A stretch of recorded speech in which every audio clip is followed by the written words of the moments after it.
তো জাতীয় পার্টি নিষিদ্ধ করার বিষয়ে আমি একমত না। আসলে জাতীয় সংসদ নির্বাচনটা সরকার থেকে যতই বলুক যে ফেব্রুয়ারিতে দিয়ে দিচ্ছে, 15 তারিখের ফেব্রুয়ারি 15 তারিখে আগেই হয়ে যাবে, এখন পর্যন্ত জনসাধারণ, বাংলাদেশের যে জনগণ, ওদের কথার উপর আস্থা আনতে পারছে না। বিএনপি রাষ্ট্রীয় ক্ষমতায় আসবে, এটাই স্বাভাবিক। সারা বাংলাদেশের জনগণ এটাকে গ্রহণ করে নিছে। তারা তাদের মনের মতো করে সরকার হবে, বিএনপি সরকার গঠন করবে, এটাই তাদের কাঙ্ক্ষিত। কিন্তু এখন পর্যন্ত এই সরকারের উপর আস্থা না আসার কারণে বিএনপি তাদের যে নেতৃত্ব, স্থায়ী কমিটি থেকে শুরু করে বিএনপি কেন্দ্রীয় নির্বাহী কমিটি, ওরা ভিতরে ভিতরে কতটুকু প্রস্তুতি নিয়েছে আমরা তো মাঠ পর্যায়ে এখন পর্যন্ত সঠিকভাবে জানি না। তবে বিএনপি থেকে কোন দল কতটুকু সুবিধা নিবে এই ব্যাপারে মোটামুটি সবাই কাজ শুরু করে দিচ্ছে, যার কারণে আজকে জাতীয় নির্বাচনের আগ মুহূর্তে জামায়াত ইসলামের মতো পার্টি, যারা বাংলাদেশ বিরোধী ছিল একসময়, তারা এখন পিআর পদ্ধতিতে নির্বাচন, আওয়ামী লীগের ভারতের এজেন্ডা বাস্তবায়নের লক্ষ্যে কাজ করার চেষ্টা করছে।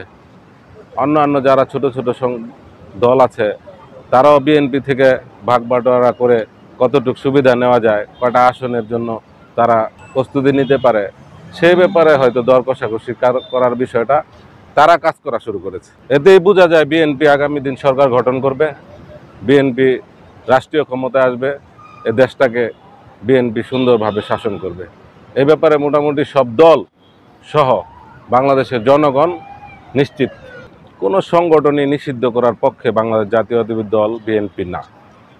জাতীয় পার্টির বিষয়টা এখানে আসে হচ্ছে আপনার, জাতীয় পার্টি আওয়ামী এই দুঃশাসনের সময় তাদের সহযোগী হিসাবে কাজ করেছে। এখানে তাদের সবচেয়ে বড় তাদের নিষিদ্ধ বিষয় এখানে মূল বিষয়টা। তো জাতীয় পার্টি নিষিদ্ধ করার বিষয়ে আমি একমত না। আমি চাই দলের ভিতরে সংস্কার হোক, সংস্কার হয়ে জাতীয় পার্টি সহ যত দল আছে সব বাংলাদেশের রাজনীতিতে অ্যাক্টিভিটিস করুক। দেখেন, নির্বাচনের আগ মুহূর্তে ডিজিএফআইয়ের মাধ্যমে হোসেন মোহাম্মদ এরশাদকে তুলে নিয়ে যেয়ে সিএমএইচে ভর্তি করে রেখেছিল। তা আমি মনে করি ওরা আপ্রাণ চেষ্টা করেছিল নির্বাচনে না যাওয়ার জন্য। এই দুঃশাসনের নির্বাচন তারা জানতো আওয়ামী লীগ মধ্যরাতে নির্বাচন করে ক্ষমতায় চলে আসবে, সুতরাং তারা জনগণের কাছে দায়ী থাকবে, এজন্য তারাও চাচ্ছিল না নির্বাচনটা যাক। কিন্তু জোর জবরদস্তির মাধ্যমে আওয়ামী লীগ তখনকার সময় তাদের নগ্ন প্রশাসন ব্যবহার করে জাতীয় পার্টিকে নির্বাচনে আসতে বাধ্য করেছিল। শুধু সেই ইস্যুতে আপনি জাতীয় পার্টিকে নিষিদ্ধ করার পক্ষে আমি না।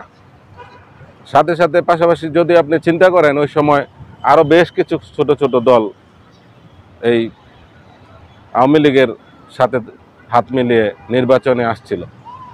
এখন আপনি যদি নিষিদ্ধ করতে থাকেন তাহলে তো দলই থাকবে না, বাংলাদেশে নির্বাচন করবে কোন দল? আমি চাই সকল দলের মধ্যে সংস্কার হোক, সংস্কার করে আগামী নির্বাচনে সবাই অংশগ্রহণ করুক, একটা উৎসব মুখর পরিবেশে নির্বাচনটা হোক। মানুষ যদি তাদেরকে পছন্দ করে তাহলে ভোট দিবে, তারা সরকার গঠন করবে, না হলে পার্লামেন্ট মেম্বার নির্বাচিত হবে, তাদের এলাকার প্রতিনিধিত্ব করবে। এটাই আমি চাচ্ছি। জাতীয় পার্টি পাশাপাশি অন্যান্য যত ক্ষুদ্র দল আছে, আওয়ামী লীগের ওই দুঃশাসনের সময় যারা কথা বলতে পারে নাই, বিভিন্ন প্ররোচনার মাধ্যমে নির্বাচনে অংশগ্রহণ করছে, তাদের দলটাকে সংস্কার করে নির্বাচনমুখী হোক, এই বিষয়টাই আমি চাচ্ছি।